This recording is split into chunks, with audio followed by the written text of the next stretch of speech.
Alright, so before we get into the video, we're going to be talking about the Dustin Poirier versus Conor McGregor 3 post-fight review. So, Dustin Poirier stops Conor McGregor in the first round due to a leg injury, and Dustin Poirier improves to 28 wins, 6 losses, with 1 no contest. So, my thoughts on it, I mean, very good win for Dustin. You know, I mean, it wasn't a win that, like we all expected, or like, Dustin expected or something. But for but he was still beating up Conor McGregor. You know, I feel like once Conor did that submission, like that was a terrible idea, especially how Conor, even though Conor has good takedown defense, Conor isn't good at getting up after he gets taken down. So I feel like that was a very, very big, backlash on Conor once, Dustin came out of, the guillotine. Not the guillotine, but the choke. But man, I think this is the end of Conor McGregor's career. He said he's coming back, but to be honest, I don't think anybody would really care. He was still getting beaten up by Dustin. I feel like it was gonna end in a matter of time. I did pick Conor McGregor to defeat Dustin Poirier, but I was wrong. But definitely good win for Dustin Poirier. But as for Conor McGregor, I think he just needs to retire. He said it a lot of times, like he retires. I think he really needs to retire. I think he's just like that guy who just, flaunts his money, show all of his fancy cars and jets and all that stuff. I think that he's just focused on that and he's not really focused on fighting anymore. So I think that, Conor McGregor is done in my opinion. But now for Dustin Poirier, I believe next, which is most definite, I think is that he's going to be fighting for the title against Charles Oliveira. In my opinion, I'm not gonna say my prediction right now, but I mean it's gonna be a good fight. I'm definitely looking forward for it. But okay, I'm just gonna say it. I think that Charles Oliveira would destroy Dustin Poirier and choke him out. I don't think that Dustin Poirier, in my opinion, is ready yet. You can disagree with me, but that's just me. If you struggle to get out of a chokehold against Conor, who is not known at all for his submissions, if you struggle to get out of a choke of Conor McGregor, how do you think you're gonna respond to a guy like Charles Oliveira who been done this, you know? So yeah, man. But anyways, on to the video.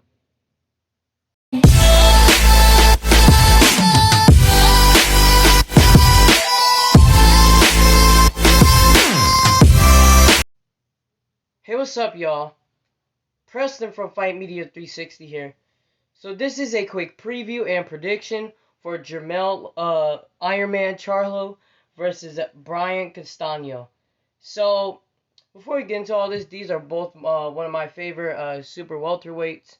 Um, this is gonna be a hell of a fight. I can't wait for this fight, man. I've been waiting for this fight for so long, man. This is gonna be if you guys don't watch this, man, I don't know what you're doing. Like, you're not a boxing fan, to be honest, if you ain't gonna watch this fight, unless you just don't have cable or something like that. But yeah, man. But on to this. So now let's talk about their stats and then the odds and then what they need to do to win and then my final prediction. So let's start off with Jermell Charlo. So Jermell Charlo comes into the fight with a record of 34 wins, 1 loss, 0 draws, 18 wins coming by way of knockout. He stands at a height of 5'11" with the 73-inch reach. And of course, he's coming off a good win against Jason Rosario, who got beat, I believe 2 weeks ago by Erickson Lubin. So yeah. So on to Brian Castano. So Brian Castano comes into the fight with a record of 17 wins, 0 losses, 1 draw, 12 wins coming by way of knockout. He stands at a height of 5'7.5" with a 67.5-inch reach. And he's coming off a very good win and a very dominant win against Patrick Teixeira. And obviously his only draw came from Erislandy Lara, which in my opinion, I thought that Castano edged it in that fight. Thought that Castano did enough, pressure fighting, and I thought that, he just was like, the more aggressive fighter that fight. I thought that he should have got the nod, but yeah, he would have beat him easily now. But anyways, yeah. So now for the odds. So Jermell Charlo is listed as a negative 270 favorite over Brian Castano, or 270 favorite as I usually say, but whatever. So now we got that out the way. So now let's talk about what they need to do to win, and then my final prediction. So let's start off with Jermell Charlo. So, also, I just want to say, what I really like about Jermell Charlo is he knows when to be aggressive at the right time. He's a good technical boxer, but he's aggressive at the right time, And I think that can I think that can play a big factor in this fight against a guy like Castano.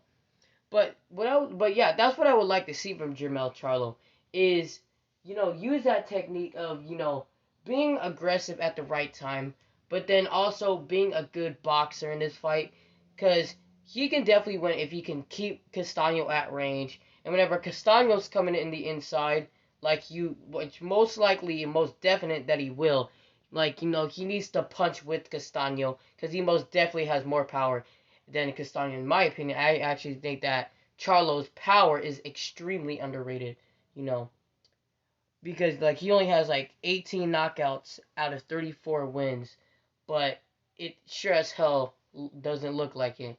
It looks like, he at least is 34 wins with 30 knockouts. But yeah, that's what I would like to see from him is, be aggressive at the right time, and then be a good technical boxer when Castano's not, just trying to figure out how to get in the inside. And definitely, move your feet around how you usually do.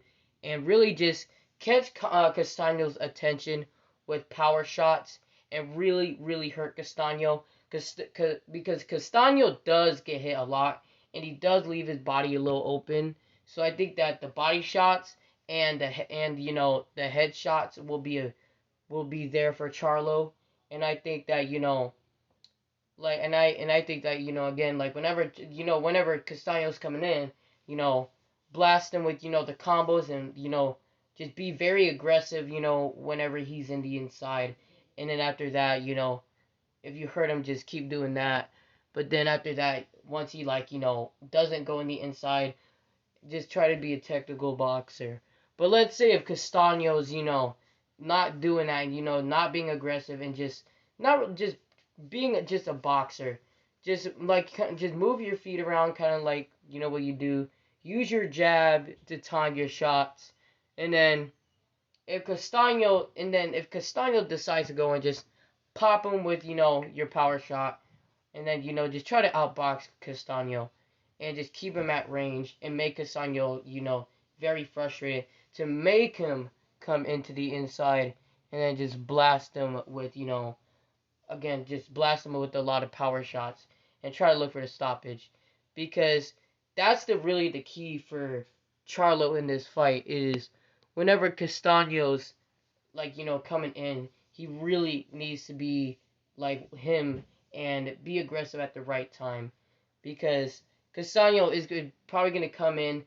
I'm guessing that Castano is going to come in being more of a boxer this fight, I feel like, because I'll get to that later, but I'm just saying that's what really Charlo needs to do is be a technical fighter, and then again be an aggressive fighter at the right time, and then just kind of make Castano slow, and really just use that jab, again to keep Castano at range.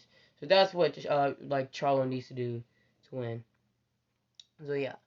So now for Brian Castano. So now what I wanted to say is that for a guy that is a very good pressure fighter, Castano has pretty good footwork. Like I'm not saying he has like that like first class footwork or anything. Obviously not. But for a guy that is a pressure fighter, he's a very good. He's very good with his footwork. So I think that he needs to really be aggressive in this fight, but don't get caught as much, and most definitely work on your head movement. Because Castano has decent head movement, but he still gets hit a lot. And you do not want to get hit a lot when you're fighting a guy like Jermell Charlo, who is a very aggressive fighter that carries a whole lot of power and can put you to sleep easily. Even though Castano is a good pressure fighter. Um, Sorry, that's just people talking in the background. But like even though like what was I about to say? Even though Castano has a good chin, you know, he can still easily get stopped or knocked the hell out in this fight because Charlo has that power to put you to sleep easily. Like come on, the dude knocked out because the dude knocked out Jason Rosario with just a little tap to the body and he put him into a seizure. So that shows of how much power Charlo has and what he can do to people. But back to Castano, that's what really he needs to do is be careful of that. Um, but just be aggressive and throw a lot of punches. But then after that, try to step back. If Jermell Charlo is trying to brawl with you or if he's trying to punch you or something, just try to step back or something. And then after that, just be very aggressive. And then also, definitely work on your footwork in this fight. Even though Castano has really good footwork, he needs to use that footwork against Charlo. Not saying be a good boxer, because we all know that you're not gonna outbox Charlo, especially how Charlo is at least a full maybe like I'm guessing like 4 inches taller than Castano. Let me check. So he's 5'11". He's 5'7". So so yeah, 4 inches. He's like 4.5 inches taller than no, I would no 3.5 inches taller than Castano. Because Castano is 5'7.5". So he definitely does. He can't just outbox him, but definitely work on your footwork and then really drive Charlo to the ropes. Because Charlo can get driven to the ropes pretty easily. And Castano is one of the best fighters in the super welterweight division at cutting out the ring. Especially against a guy, especially like, I forgot what I was about to say, but especially, like he's a very good fighter at cutting out the ring. I know I say that a lot about fighters, but Castano is very, very good at cutting out the ring. So he definitely needs to use that against Charlo and drive him to the ropes and throw those combos on Charlo. But make sure you do not get caught a lot by Charlo, because if you get caught a lot by Charlo, you're gonna get hurt bad. But I'm not saying he's gonna get hurt like Jason Rosario, because we all know, Castano has a very, very good chin.